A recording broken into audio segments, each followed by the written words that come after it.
días, hermanitos.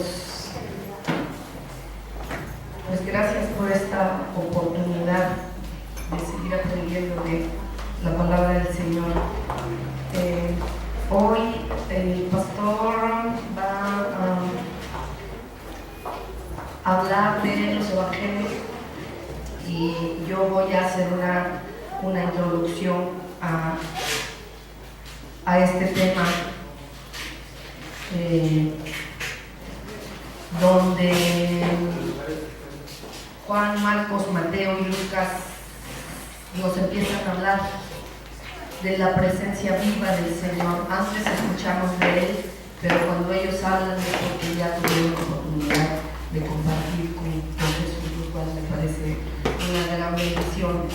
Pero antes de que esto sucediera, antes de que ellos vivieran con Jesús, algunos otros conocieran de Él, que estaba cerca, pero que estaba vivo, antes de que escribieran sus evangelios, hubo un periodo en el que no se escribió la palabra de Dios. Ustedes recuerdan, entre el Antiguo Testamento y el Nuevo, hubo un silencio, hubo un lapso, una pausa grande, en donde por alguna razón Dios dijo: ahora yo voy a mantenerme callado, aunque ya nos había dejado su legado en la palabra de Moisés.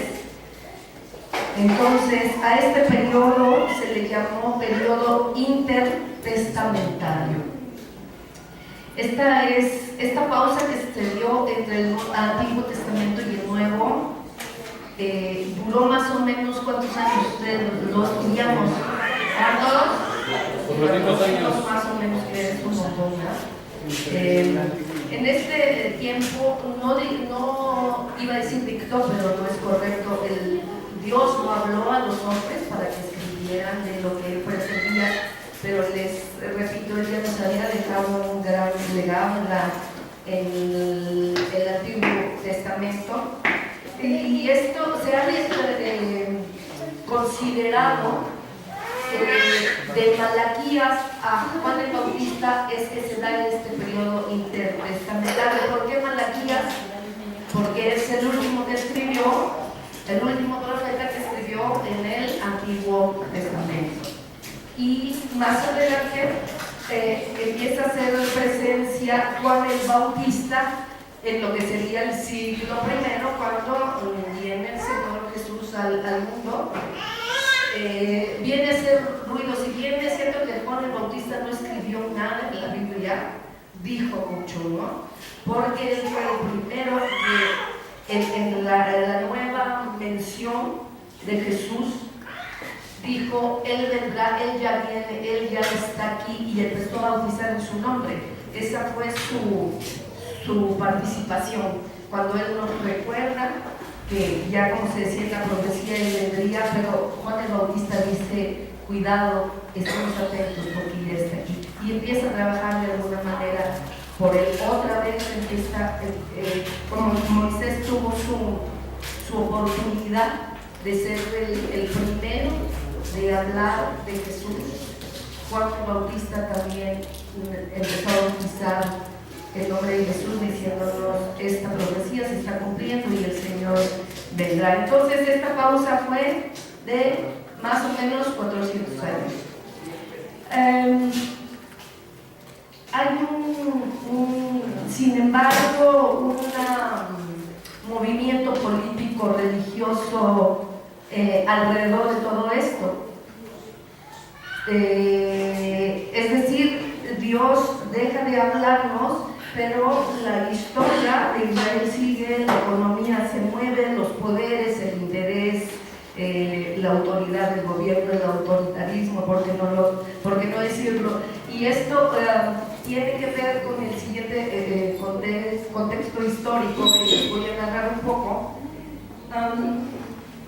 Sabemos que Israel fue conquistado por Babilonia, ¿cierto?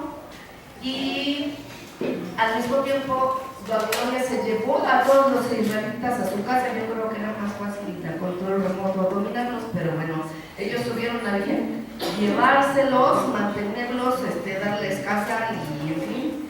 Entonces, cuando ellos estaban, los israelitas estaban cautivos por los babilonios, llega un pueblo con más poder que a su vez quería también asirse de más bienes, y entre los bienes ellos consideraban las vidas humanas porque las tenían como esclavos.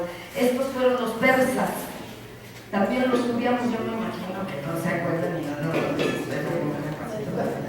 Entonces, los persas llegan y conquistan Babilonia. Al conquistar Babilonia, se adueñan también de los israelitas.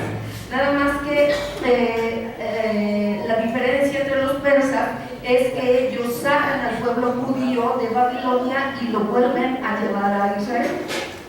De alguna manera tiene lógica, para que los tienen como en un país que no es el suyo, dicen mejor los aposentamos en donde a ellos les toca y desde ahí los podemos vigilar aún mejor.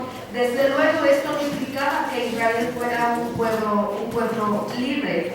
Sin embargo, cuando menos ya estaban en casa, ya sabían más cómo moverse, estaban en su hábitat, era de alguna manera un premio, diría yo. Estaban cautivos, pero en su casa. No suena tan bonito. Pero al mismo tiempo esto significaba que los persas no abusaban de ellos como abusaban los babilonios en su momento. Tenían un poco de más libertad, ya no eran vistos como esclavos. Había una cierta mejoría en esta conquista, que a pesar de todo era conquista. Por ejemplo, ellos tenían la oportunidad de ser guiados por un sumo sacerdote judío, es decir, volvieron a este estatus, ¿no? A esta costumbre, tradición que para ellos seguramente era una bendición, y era seguir, tener la libertad de seguir su fe.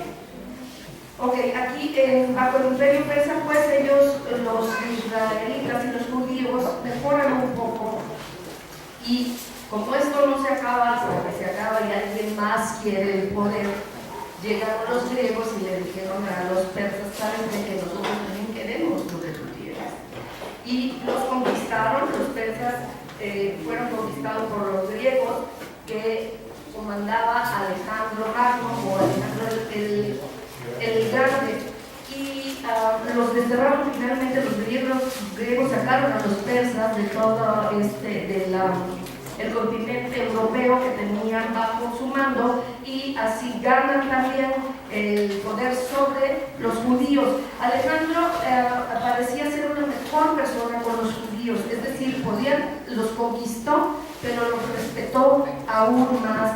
Es más, se dice que Alejandro admiró las cualidades de los judíos, sabía que podía aprender algo de ellos, no despreciaba ese poder que ellos podían tener. Entonces les dio de alguna manera un mejor estatus, aún que cuando estaban con los persas. De hecho, les brindó la ciudadanía, lo cual es mucho de ser esclavos, de no pertenecer ahora a estar, aunque bajo el yugo de otro país, pero con una ciudadanía. Esto de alguna manera era pues una identidad, un ser más, un respeto más por ellos.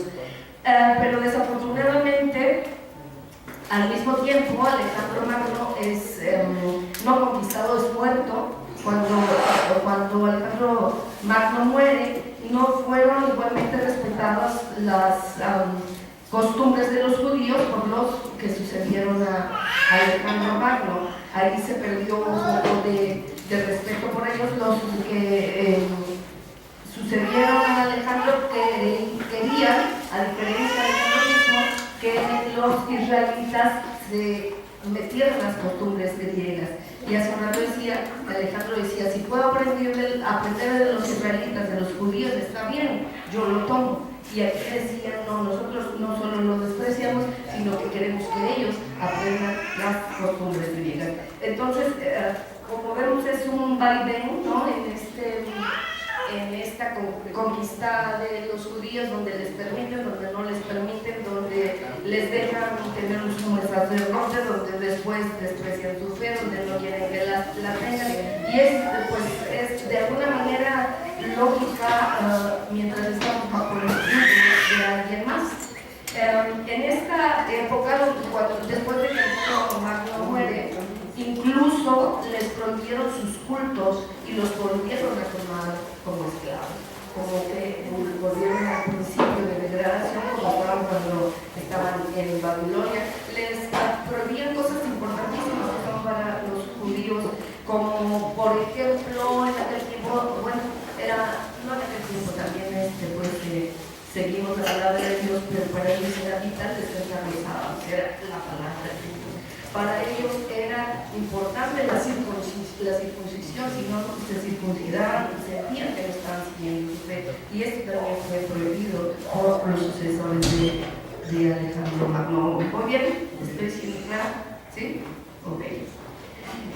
En medio de toda esta revuelta, pues porque la conquista no siempre es grata para las personas, no todos nos queremos subyugar y levantar y desencadenar, y tenía lógica. Era un pueblo que estaba oprimido. Siempre surgen defensores de los ideales, de los territorios, de la cultura. Siempre habrá personas sensatas, si me lo parece, que quieran defender lo que es suyo. Este fue el caso de los macabeos, también hemos oído de los macabeos, ¿cierto? ¿Tonto? ¿Sí, cierto, Antonito? Sí, tú dime que sí. Entonces los macabeos lucharon por los derechos judíos,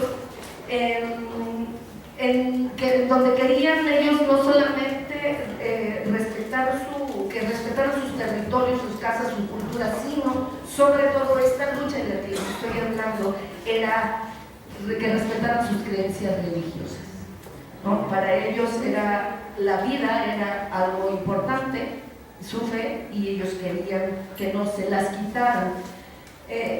La lucha de los macabeos afortunadamente dio frutos y entraron nuevamente reconquistaron, digamos, lo que habían perdido, y entre esto que habían perdido de manera importante era el templo.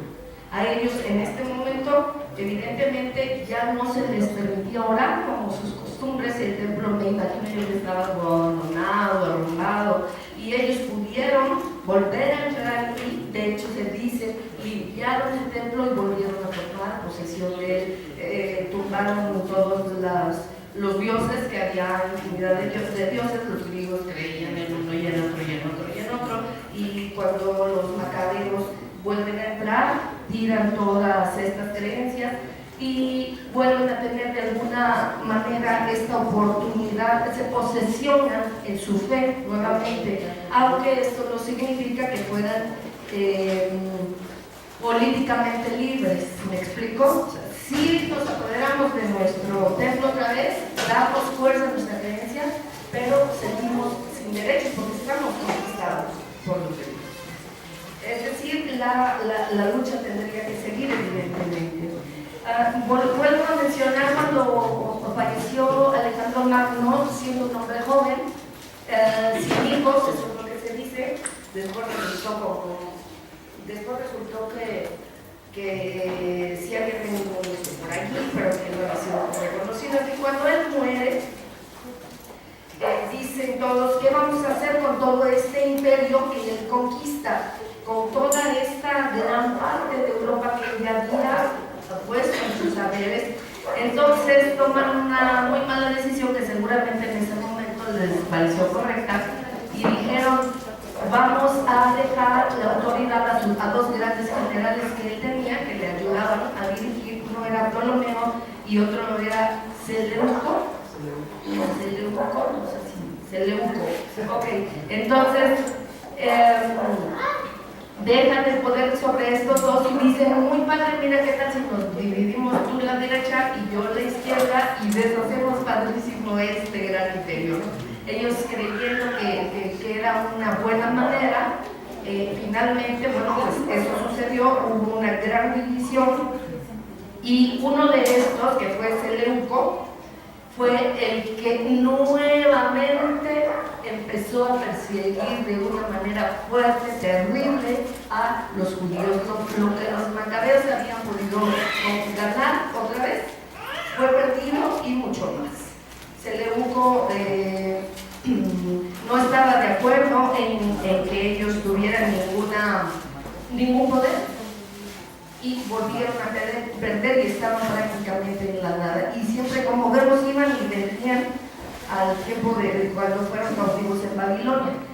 Entonces, en medio de esto, como les decía, así como surgieron los macabeos, y en su tiempo, esto le estamos hablando de muchos años, de cientos de años, ¿no? 2, 3 siglos, no sé, algo así. Entonces, se dice rápido, pero esto fue a lo largo de la historia. De tal manera que cuando esto sucede, cuando Seleuco vuelve a tomar a los judíos y los vuelve cautivos, los reprime, surgen nuevas revueltas, surgen grupos nuevos que quieren defender sus raíces, y este sería el caso de los fariseos,